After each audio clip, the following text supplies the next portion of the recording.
Assalamualaikum warahmatullahi wabarakatuh. Jadi minggu ini kita lanjutkan dengan materi tentang sistem respirasi ya. Seperti biasa referensi yang kita gunakan dari Martini gitu ya, anatomi and fisiologi.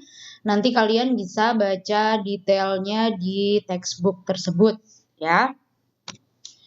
Nah, ini capaian pembelajarannya. Jadi, ini yang harus kalian kuasai ketika kalian sudah mempelajari tentang sistem respirasi, gitu ya. Kalian harus dapat menjelaskan fungsi utama sistem pernafasan, menjelaskan anatomi alveolus dan paru-paru, gitu ya. Membandingkan antara respirasi eksternal dan internal, apa bedanya, gitu ya.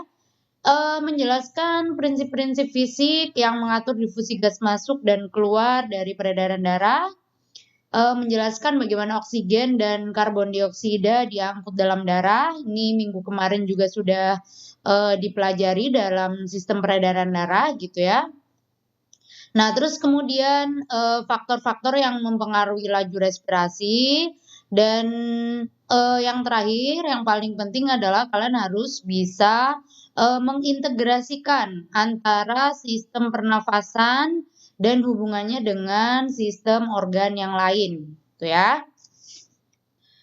Oke, kita mulai yang pertama dari fungsi sistem respirasi. Di sini sudah saya rangkum menjadi 5 ya. Jadi fungsi respirasi yang pertama adalah karena dia untuk pertukaran gas, jadi dengan adanya struktur sistem respirasi yang seperti itu, dia itu bisa menyediakan area yang luas untuk pertukaran gas ya antara gas yang ada di udara dengan yang dari sirkulasi darah. Nah, terus kemudian bisa memindahkan udara masuk dan keluar dari permukaan ya, jadi terjadi di alveolus. Nah, kemudian dia juga berfungsi melindungi permukaan pernafasan dari dehidrasi, perubahan suhu, dan dari benda-benda asing ataupun patogen ya. Terus kemudian dia menghasilkan suara. Jadi nanti kita akan bahas bagaimana suara itu diproduksi. Nah, itu sebenarnya organnya masuk di sistem respirasi ya. Nah, terus kemudian dalam sistem respirasi juga dia ada hubungannya dengan olfaktori ya, jadi penciuman. Tuh. Oke, ini adalah struktur saluran pernafasan ya, yang mungkin kalian juga sudah familiar dengan ini.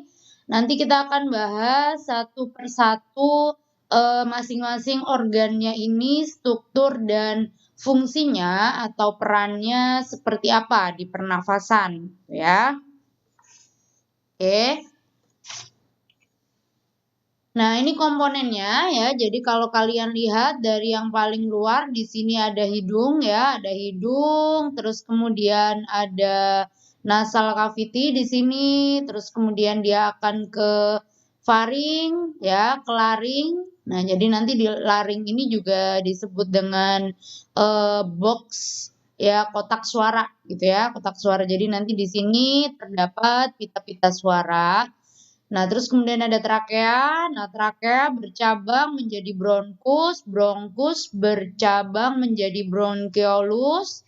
Ya, terus kemudian di sini ada jaringan-jaringan kapiler, terus juga ada alveolus ya. Jadi ada kantong-kantong alveolus. Jadi kalau satu alveolus, kalau banyak itu alveoli ya. Itu struktur secara keseluruhan ya. Nah, di sini juga jika kalian lihat lebih detail gitu ya di bagian faring gitu ya, di bagian faring di situ tersusun oleh sel-sel kubus ya, sel epitel kubus bersilia. Nah, bersilia. Terus kemudian di sini juga ada sel-sel mukosa. Sel-sel mukosa yang dia mengeluarkan lapisan mukus. Nah, itulah sebabnya mengapa ketika ada udara yang kotor, ketika ada patogen atau benda asing yang masuk, itu bisa dibersihkan Nah, dia bisa bersih karena adanya ini.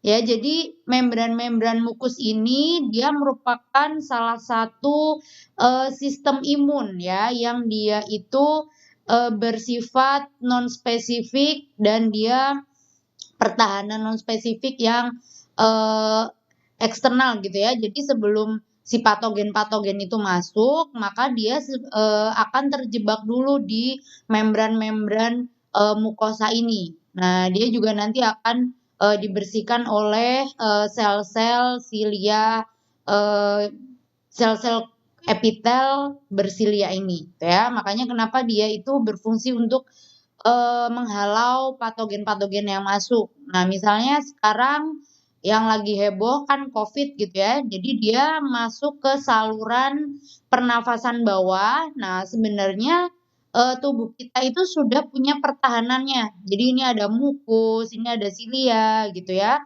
Nah, akan tetapi ketika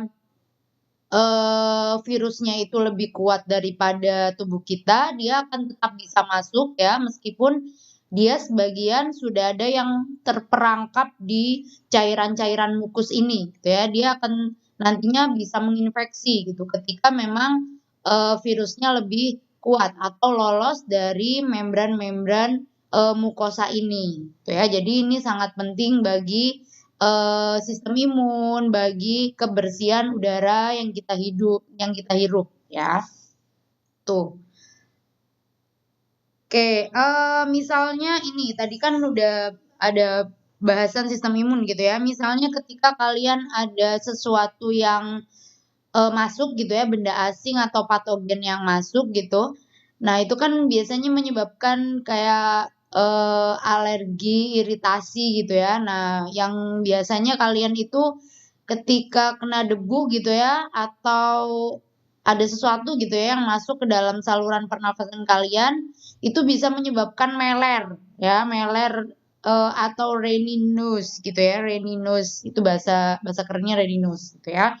Jadi meler itu penyebabnya gara-gara ini membran mukosanya dia eh, keluar gitu ya. Tuh. Oke, kita mulai dari yang pertama, dari yang organ paling luar ya, ada hidung. Nah, di mana hidung ini adalah tempat masuknya udara.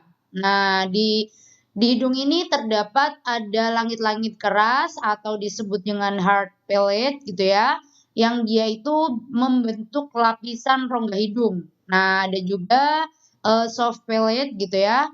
Dia meluas sampai belakang ya, yang nanti dia menjadi batas atau membatasi nasofaring ya. Dia akan membatasi nasofaring, itu bagian hidung ya. Oke, selanjutnya ada faring. Nah, jadi faring itu bahasa keren dari tenggorokan. Nah, jadi tenggorokan itu faring gitu ya. Kalau kerongkongan beda lagi. Jadi ini tenggorokan karena kita membahas pernafasan gitu ya. Jadi em, di sini ada bagian juga yang untuk ke pencernaan gitu ya. Tapi kita bahas yang pernafasan.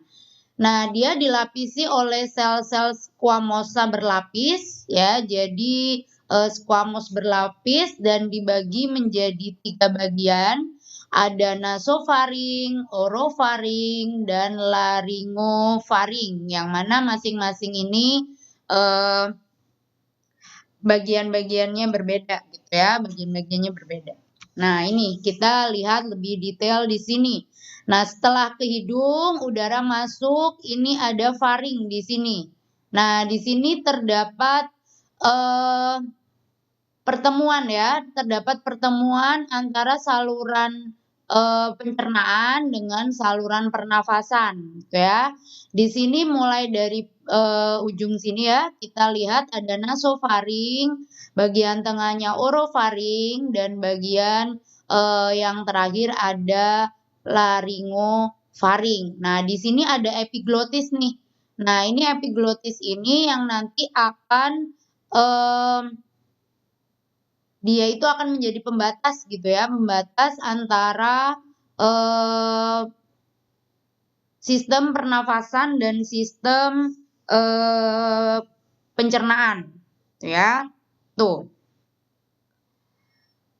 Nah, kita lanjutkan setelah faring, kemudian ada laring ya. Laring ini dia tersusun dari tulang rawan, ligamen, dan otot rangka gitu ya. Jadi udara bisa masuk ke laring ini karena ada pembukaan glotis. Nah, jadi tadi kita lihat di sini ada glotis ya. Glotis. Jadi ketika glotis ini membuka gitu ya, maka nanti ada udara yang masuk gitu ya. Oke. Nah, jadi laring ini disebut juga dengan vocal cord gitu ya atau tadi kotak suara gitu ya. Nah, terus kemudian ada glotis dan ada epiglotis. Yang mana epiglotis ini dia berada di atas glotis. Nah, kita lihat lagi strukturnya.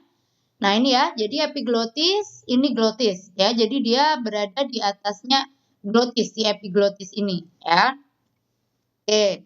Nah, dia bisa menutupi glotis ketika menelan makanan sehingga eh, makanan itu tidak salah masuk gitu ya. Jadi kalian bayangkan ketika makanan itu salah masuk. Nah, biasanya kalian akan tersedak. Makanya kenapa ketika kita itu bicara sambil makan akan sering tersedak gitu ya. Karena bingung ini si epiglotisnya ya. Si epiglotisnya mau nutup apa buka, nutup atau buka gini ya. Nah, makanya kalau makan ya udah makan aja, jangan sambil kayak bercanda atau ngobrol gitu ya. Itu akan menyebabkan tersedak nantinya. Gitu ya. Nah, ini epiglotis dia juga berfungsi mencegah masuknya cairan dan makanan ke saluran pernafasan gitu ya. Jadi nanti dia gantian nutup membuka dan menutupnya gantian gitu ya. Oke, masih laring. Jadi dia tadi kan ada tulang rawan ya penyusunnya. Nah, tulang rawan ada namanya tulang rawan tiroid yang di laring ini. Nah, dia yang membentuk ini di cowok-cowok nih, jakun ya, jakun. Jadi Adam's apple gitu ya. Jadi dinamakan dari dulu ceritanya Nabi Adam gitu ya, yang makan buah kuldi. Nah, itu ya. Jadi itu dibentuk oleh tulang rawan tiroid. Nah, ada juga tulang rawan krikoid yang mana dia itu berada di sebelah bawah tulang rawan tiroid, gitu ya. Nah, karena tadi kita bilang laring itu adalah vocal cord, jadi di sini kita juga membahas bagaimana struktur pita suara itu. Gitu ya. Jadi pita-pita suara itu sebenarnya tersusun oleh tulang-tulang rawan. Nah, tulang rawan itu dia dihubungkan oleh ligamen. Nah, jadi pita suara di manusia itu ada dibagi menjadi dua. Ya, jadi ada pita suara palsu atau bahasa fisiologisnya ada plica ventricularis ya, yang mana dia itu dibentuk oleh ligamen-ligamen bagian atas ya. Dia strukturnya tidak elastis ya, tidak elastis jadi kaku gitu ya. Nah, sedangkan untuk yang pita suara sejati atau plica vokalis, dia dibentuk oleh pasangan bawah. Jadi nanti ada atas dan bawah gitu ya. Setelah ini kita lihat gambarnya. Nah, pita suara sejati ini dialah yang terlibat dalam produksi suara ya. Oke, kita lihat di sini ya. Jadi ini kalau kalian perhatikan ya, di sini ada false vocal cord dan ini ada vocal cord. Nah, jadi yang false ini dia yang kaku tadi, tidak elastis. Nah, sedangkan yang vocal cord ini dia yang menghasilkan suara tadi ya. Jadi dia lebih elastis gitu ya. Nah, bagaimana ketika kita sudah tahu struktur dari laring dan vocal cord seperti ini, maka pertanyaannya, bagaimana suara itu bisa diproduksi, gitu ya. Jadi mungkin ada orang yang suaranya itu cetar gitu ya, mungkin seperti saya gitu kali ya, suaranya udah kayak orang hutan yang ngomong gitu ya, kayak di hutan aja ngomongnya padahal sebenarnya itu nggak di hutan gitu ya. Nah, kayak gitu. Ada orang yang bicaranya itu atau produksi suaranya itu sangat kecil gitu ya, maksudnya kayak, ngomong aja nggak denger, jadi kita harus mendekat ke dia, ada seperti itu. Ada mungkin orang yang bisa memproduksi suara, ngomong aja bagus gitu ya, jadi dia produksi suaranya sangat bagus gitu ya, kayak misalnya, penyanyi-penyanyi kayak gitu ya. Itu yang jelas berbeda dengan saya sangat cempreng gitu kan suaranya misalnya, seperti itu. Nah itu nanti akan tergantung pada ini ya, tergantung di struktur-struktur, pita suara ini, struktur laring ini gitu ya. Nah di sini ini anatominya ya, kalian lebih, lihat lebih detail. Kalau kalian ngaca gitu ya, ngaca terus melet, maka nanti kelihatannya itu kan seperti ini. Nah, tapi ini dengan laryngoskopik ya, jadi pakai alat gitu. Nah, di sini akan kelihatan ini false, vocal cord. Nah, ini true vocal cord, dia lebih lebih di dalam gitu ya. Nah, ini posisinya si glotisnya itu terbuka. Nah, kalau ini, glotisnya tertutup ya, tuh. Nah, ini seperti yang saya bicarakan tadi, bagaimana produksi suara itu dihasilkan. Nah, suara dihasilkan karena ada getaran udara di pita suara tadi, gitu ya. Seperti yang kalian tahu, kalian pelajari di fisika bahwa gelombang suara itu ya dia, dihasilkan dari getaran udara, ya. Getaran udara yang dia itu eee, melalui si pita-pita suara tadi, gitu ya. Nah, penentuan nada atau bagaimana nada itu dihasilkan, itu dipengaruhi oleh diameter, panjang, dan ketegangan pita suara. Nah, jadi yang mempengaruhi orang-orang itu, bisa nyanyinya bagus gitu ya, kayak suaranya tinggi, nah kayak gitu itu berarti si pita suaranya, gitu ya. Ada orang yang dilahirkan memang langsung punya bakat untuk bernyanyi, jadi tinggal diasah, vokalnya aja gitu ya. Ada orang yang tidak berbakat sama sekali gitu ya, misalnya saya gitu, berarti kalian pusing gitu kalau saya nyanyi gitu ya. Nah itu dipengaruhi oleh struktur pita suara atau vocal cord tadi ya. Di sini pita suara yang kecil dan pendek akan bisa menghasilkan nada yang lebih tinggi, ya. Mungkin kalian pernah, melihat konser atau, mendengarkan ada orang nyanyi gitu ya, siapa itu yang juara satu Indonesian Idol, itu kan suaranya, tinggi banget gitu ya, si Lyodra. Nah itu pita suaranya itu dia kecil ya, kecil dan pendek sehingga dia bisa menghasilkan suara yang, sangat tinggi. Nah, sedangkan pada biasanya kalau cowok-cowok gitu ya, itu kan ada akil balik ya, jadi, suaranya pecah gitu ya, karena terjadi perkembangan di pita suaranya ini gitu ya. Jadi pita suaranya nggak lagi kecil dan pendek. Ketika kita kecil kan suara kita bisa tinggi gitu ya, tapi kalau sudah besar biasanya pita suaranya karena berkembang di situ ya. Jadi, biasanya yang dewasa itu susah menghasilkan, suara yang, tinggi lagi gitu ya, kecuali kalau misalnya, dilatih atau dijaga bener-bener ya pita suaranya itu gitu ya. Tuh, oke. Nah, terus kemudian itu tadi laring dan produksi suara ya. Nah, selanjutnya trakea. Nah, trakea ini dia dimulai dari tulang rawat krikoid yang mana dia sampai ke cabang bronkus primer, gitu ya. Nah, dinding-dinding trakea ini tersusun oleh cartilage ya, tulang rawan. Tulang rawannya berbentuk C. Nah, dengan dia bentuknya seperti ini, dia itu bisa melindungi saluran udara dan dia bisa, membiarkan, makanan yang di esofagus itu bisa masuk gitu ya. Jadi kalau strukturnya bukan C, dia itu justru lebih susah gitu ya. Nah, ada bagian dari trakea itu yang dia tidak memiliki cartilage ya, alias, jadi dia cincin-cincin cartilage-nya itu nggak ada gitu ya.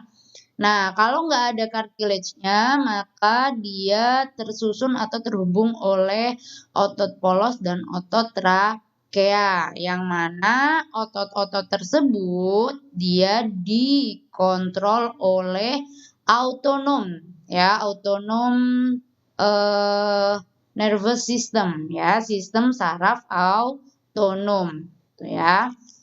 Nanti ada simpatis dan parasimpatis. Tuh. Nah, esofagus itu dia juga menempel pada bagian posterior, ya, pada bagian posterior dan dari trakea ini ya, dan bagian esofagus dia tidak memiliki tulang rawan.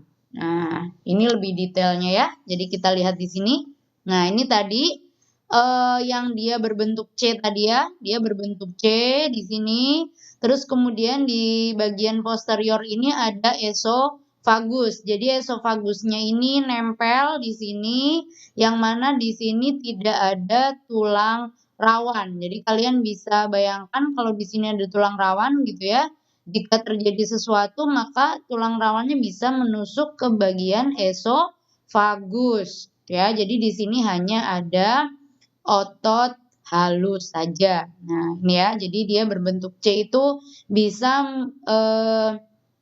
membuat makanan itu masuk dan udara-udara di sini juga bisa keluar masuk.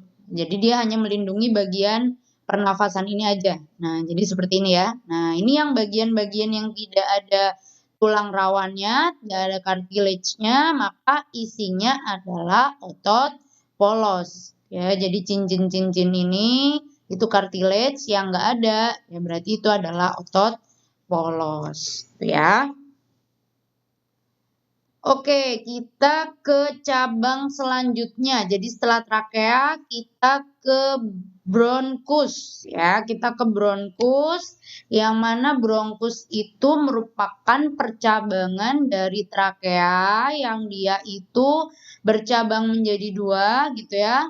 Pertama, percabangan pertama itu bronkus primer. Nah, primer berarti karena dia bercabang dua, jadi ada primer kanan dan primer kiri. Nah, yang kanan berarti dia mensuplai paru-paru sebelah kanan, sedangkan yang kiri dia akan mensuplai paru-paru sebelah kiri. Nah, bronkus pada bagian yang kanan ini ada strukturnya dia lebih besar tapi lebih curam. Nah, hal-hal ini kenapa strukturnya seperti itu? Karena dia digunakan untuk ngeblok ya. Jadi kalau ada benda asing itu bisa terhalangi gitu ya dengan struktur yang lebih curam itu. Nah, itu bronkus primer. Nah, terus kemudian dia akan bercabang lagi menjadi bronkus sekunder. Nah, bronkus sekunder nanti dia akan mulai memasuki lobus paru-paru, yang mana lobus paru-paru disesuaikan dengan struktur paru-parunya. Jadi paru-paru sebelah kiri ada 2 lobus, paru kanan ada 3 lobus. Nah, ada primer, sekunder, tersier. Nah, yang tersier ini dia sudah mulai tidak ada tulang rawannya. Jadi dia sudah mulai decrease cartilage ya, yang mana dia memiliki 9 sampai 10 cabang di setiap paru-paru. Nah, terus kemudian kalau nggak punya cartilage tadi berarti punyanya apa? Otot polos. Nah, jadi otot polosnya semakin banyak di bronkus tersier ini, sedangkan cartilage-nya semakin jarang. Nah, terus kemudian ada segmen bronchopulmonalis ya. Nah, ini strukturnya lebih detail. Nah, ini tadi trakea, bronkus, ya, bronkus. Terus kemudian di sini ada cabang-cabangnya ya. Cabang-cabang ini sekunder. Jadi mulai primer dulu, primer, sekunder, tersier. Nah, kalau kalian lihat di sini semakin mendekati bronkiolus, maka dia sudah tidak ada tulang rawannya. ya. Nah, ini disebutnya dengan segmen bronkopulmonari, ya. Nah, ini lebih detailnya ya. Jadi kalau kalian lihat di sini, nah jadi yang ada di bronkiolus, terminal-terminal bronkiolus ini dia sudah nggak ada tulang rawan, jadi dia hanya ada smooth muscle atau otot polos. Nah, dia yang akan lanjut ke alveoli ini ya. Oke, jadi ini bronkiolus ya. Dia tidak ada tulang rawan, diameternya dia kurang dari 1 milimeter. Ya, nah nanti dia akan membentuk terminal bronkiolus yang mana dia itu mengalirkan udara ke setiap lobulus gitu ya, single lobulus itu. Nah, ini tadi lobulus dia disusun oleh otot polos. Nah, otot polos yang dia itu dikontrol oleh autonom nervous system atau sistem saraf otonom yang mana ada simpatik dan parasimpatik. Nah, simpatik menyebabkan bronkodilatasi, jadi bronkiolusnya berdilatasi, melebar. Sedangkan parasimpatis menyebabkan bronkokonstriksi. Nah, jika terlalu banyak terjadi bronkokonstriksi ini akan menyebabkan asma. Makanya orang asma itu kan susah bernafasnya gitu ya, pendek-pendek bernafasnya karena dia itu terjadi bronkokonstriksi. Nah, jadi kita lihat lagi strukturnya di sini ya. Ini adalah bronkiolus ya, bronkiolus, terminal bronkiolus dia akan terhubung terhadap satu lobulus ini ya, akan terhubung ke sini. Tuh. Oke, nah sekarang selanjutnya setelah bronkiolus kita ke alveoli ya, kita ke alveoli. Kan tadi ada kantung-kantung alveolar ya atau nih alveolar sac. Jadi ini kantong-kantongnya itu ini, kantong-kantong ya. Nah, jadi terakhirnya tadi setelah ada terminal bronkioli itu ada kantong alveolar. Nah, setiap paru-paru itu mengandung banyak sekali alveoli ya, sekitar 150 juta. Itu jadi banyak sekali sebenarnya ya. Nah, akan tetapi orang-orang yang misalnya merokok atau mengkonsumsi hal-hal yang bisa mengganggu pernafasan itu bisa merusak si alveolus ini ya. Nah, dengan adanya banyak alveoli ini, maka permukaannya semakin luas untuk pertukaran udara. Jadi bisa dikonversi ini sekitar segini ya, 140 meter persegi. Nah, dengan adanya luas wilayah alveoli ini, dia bisa menyebabkan difusi gas yang cepat dan luas, yang mana difusi gas ini nanti akan berpengaruh pada kebutuhan metabolisme, ya, di itu. Nah, dengan banyaknya jumlah alveoli seperti ini, maka bisa menyebabkan si strukturnya itu istilahnya apa ya? Istilahnya spongy look. Jadi kayak spon-spon gitu ya. Jadi kayak lubang-lubang gitu ya jadinya si alveolinya ini gitu ya. Jadi spongy look gitu sebutannya.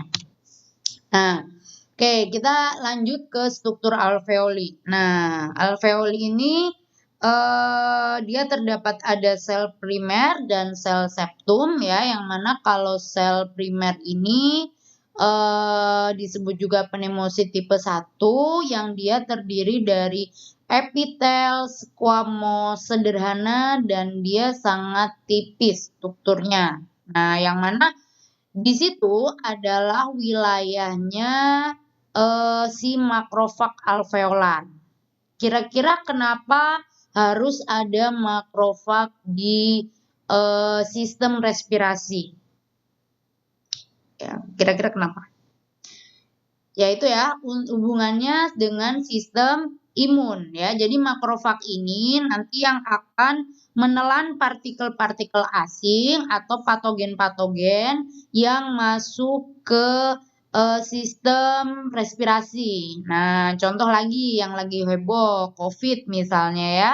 COVID ini menyerang saluran pernafasan. Nah, dia membuat sel-selnya itu lisis di pernafasan itu. Nah, jadi meskipun dia ditelan, mungkin sistem imun kita tidak terlalu kuat sehingga si makrofagnya kalah. Nah, sel-sel yang mati tadi itu bisa mengurangi uptake atau pengikatan oksigen yang masuk. Sehingga kenapa orang yang kena COVID itu bisa sesak nafas. Kan salah satu gejalanya adalah sesak nafas ya, karena banyak sel-sel yang mati gitu ya, termasuk si makrofag-makrofag ini, sehingga dia menyumbat saluran pernafasan gitu ya. Nah, terus kemudian ada sel septum atau pneumosit tipe 2 yang mana dia itu bisa menghasilkan surfaktan. Ya, surfaktan itu sejenis sabun ya, surfaktan itu. Ya, tapi jangan kalian bayangin di alveolus kalian ada rinso gitu ya, jangan. Nah, ini dia menghasilkan cairan surfaktan, yang mana surfaktan ini dia bisa mengurangi tegangan permukaan dan dia ketika seseorang itu sel-sel septumnya tidak bisa menghasilkan surfaktan atau dia kurang gitu ya surfaktannya, maka nanti bisa terjadi sindrom gangguan pernafasan. Ya, misalnya ada sering tuh banyak bayi baru lahir dia susah bernafas, terjadi sindrom-sindrom pernafasan. Nah, itu salah satunya karena sel septumnya tidak menghasilkan surfaktan, tuh ya. Oke, nah terus kemudian kita ke membran respirasi. Nah, ini masih di alveoli ya, strukturnya masih di alveoli. Membran-membran respirasi ini merupakan tempat terjadinya difusi gas. Ya, dia itu sangat tipis. Ya, jadi hanya 0,1 sampai 0,5 mikro. Ya, mikro bukan mili, ya, mikro.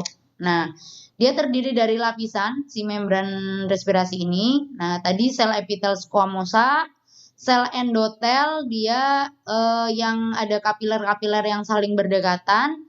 Terus kemudian ada membran basal, yang mana membran basalnya ini dia menyatu-menyatu gitu ya antara alveolar dan sel endotel. Tuh ya. Nah, kita lihat strukturnya dulu ya. Sebelum ke yang kapiler parut tadi. Nah, ini. Ya, jadi ini kita lihat ya, ini sel-sel endotel ya, terus ini ada kapiler, endotel kapiler, ini ada makrofag tadi. Nah, dia membran basalnya saling menyatu antara alveolus satu dengan yang lain.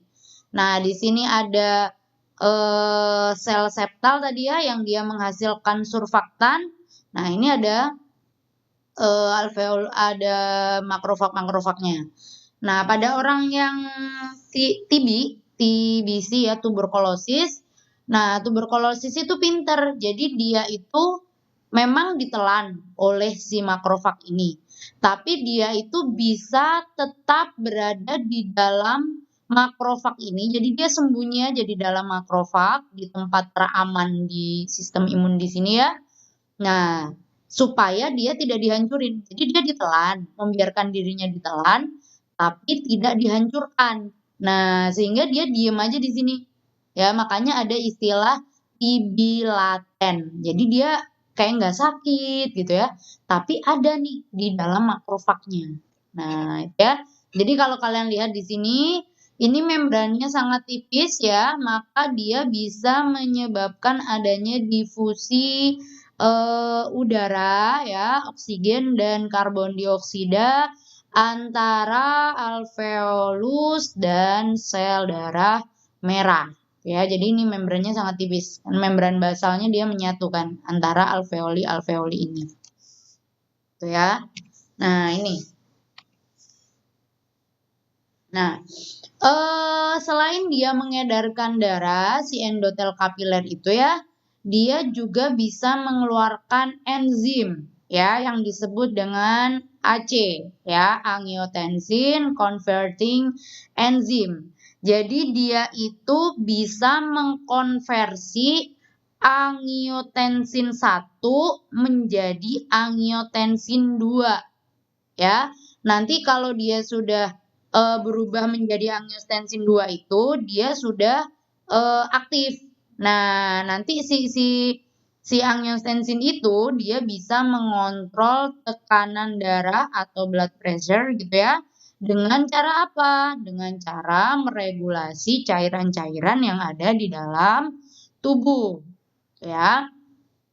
Nah, ini ada kasus, ada namanya emboli paru atau embolism gitu ya. Nah, dia itu terdapat gumpalan atau mass gitu ya, massa yang dia bisa menyumbat arteri pulmonalis. Nah, biasanya kalau ada emboli ini bisa nih ditreatment pakai antibiotik kalau embolinya baru kecil. Kalau misalnya embolinya udah besar itu harus dioperasi orangnya, jadi harus diangkat.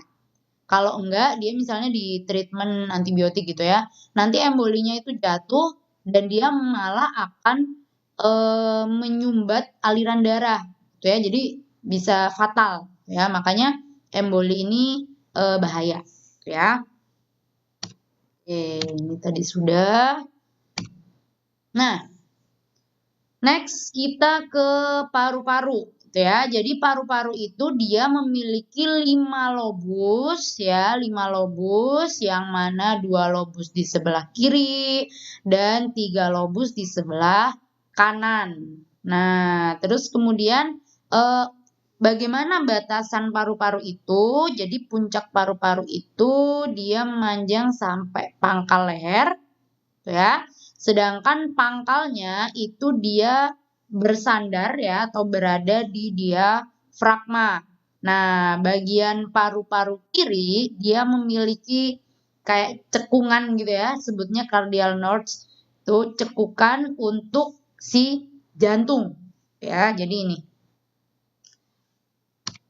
Nah, ini kalian lihat ya. Jadi ini bagian kanan, ini bagian kiri, ini ada cardiac nodes di sini. Ya, itu untuk cekungan yang tempat jantung tadi. Ini terdiri dari 3 lobus ya, superior, middle, inferior. Sedangkan di sini hanya terdiri dari 2 lobus gitu ya. Oke, itu anatomi secara keseluruhannya ya. Nah, kalau ini dia bagian ruang atau thorax cavity. Nah, kalau kalian lihat di sini paru-paru itu